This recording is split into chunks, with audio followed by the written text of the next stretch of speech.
ಮಂಗಳೂರು ತಾಲೂಕಿನ ಕೊಣಾಜೆ ಬಳಿಯ ಬಾಳೆಪುಣಿ ಗ್ರಾಮ ಪಂಚಾಯತ್ ಬಳಿಯ ಬಾಳೆಪುಣಿ ಶಾರದಾ ವಿದ್ಯಾಲಯದ 60 ಮೀಟರ್ ಅಂತರದಲ್ಲಿ ಬಾರ್ ಅಂಡ್ ರೆಸ್ಟೋರೆಂಟ್ ನಡೆಸಲು ಅನುಮತಿ ನೀಡಿರುವ ಕುರಿತು ವಿದ್ಯಾಲಯದ ನೂರಾರು ವಿದ್ಯಾರ್ಥಿಗಳು ಪ್ರತಿಭಟನೆ ನಡೆಸಿದ ಘಟನೆ ನಡೆದಿದೆ. ಯಾವುದೇ ವಿದ್ಯಾಲಯದ 100 ಮೀಟರ್ ಅಂತರದಲ್ಲಿ ಯಾವುದೇ ಮದ್ಯ ಮಾರಾಟ ಅಥವಾ ಬಾರ್ ಅಂಡ್ ರೆಸ್ಟೋರೆಂಟ್ ನಡೆಸಲು ನಿಷೇಧವಿದ್ದರೂ ಬಾಳೆಪುಣಿ ಶಾರದಾ ವಿದ್ಯಾಲಯದ 15 ಮೀಟರ್ ಅಂತರದಲ್ಲಿ ಅಕ್ರಮ ಮದ್ಯ ಮಾರಾಟ ಆರಂಭವಾಗಿದ್ದು, ಇದು ಕೇರಳ ಕರ್ನಾಟಕದ ಗಡಿ ಪ್ರದೇಶವೂ ಆಗಿದೆ.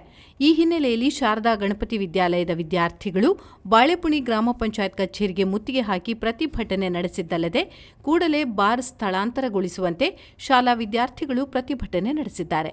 ಸುಮಾರು 900 ವಿದ್ಯಾರ್ಥಿಗಳು ನಾವು ವಿದ್ಯಾಭ್ಯಾಸ ಮಾಡುತ್ತಿದ್ದೇವೆ. ಪ್ರಸ್ತುತ ನಮ್ಮ ಪಂಚಾಯತ್ ಪಟ್ಟಣದ ಬೈರಂಗಲ ಗ್ರಾಮ ಪುಣ್ಯವತಿ ನಗರದ 50 ಮೀಟರ್ ಅಂತರದ ಒಳಗೆ ಆರಂಭವಾಗಿರುವ ಬಾರ್ ಆ್ಯಂಡ್ ರೆಸ್ಟೋರೆಂಟ್ಗೆ ಪರವಾನಗಿ ಚರ್ಚೆ ಮಾಡಬೇಕಾದ್ರೆ ಬೇಸಿ ಅಂತೇಳಿ ಸರ್ಕಾರ ಕೊಟ್ಟಂತ ಮಾರ್ಗಸೂತ್ರ ಏನು, ಶಾಲೆ ಆವರಣದೊಳಗಿಂದ 100 ಮೀಟರ್ ಒಳಗಡೆ ಅಮಲು ಪದಾರ್ಥ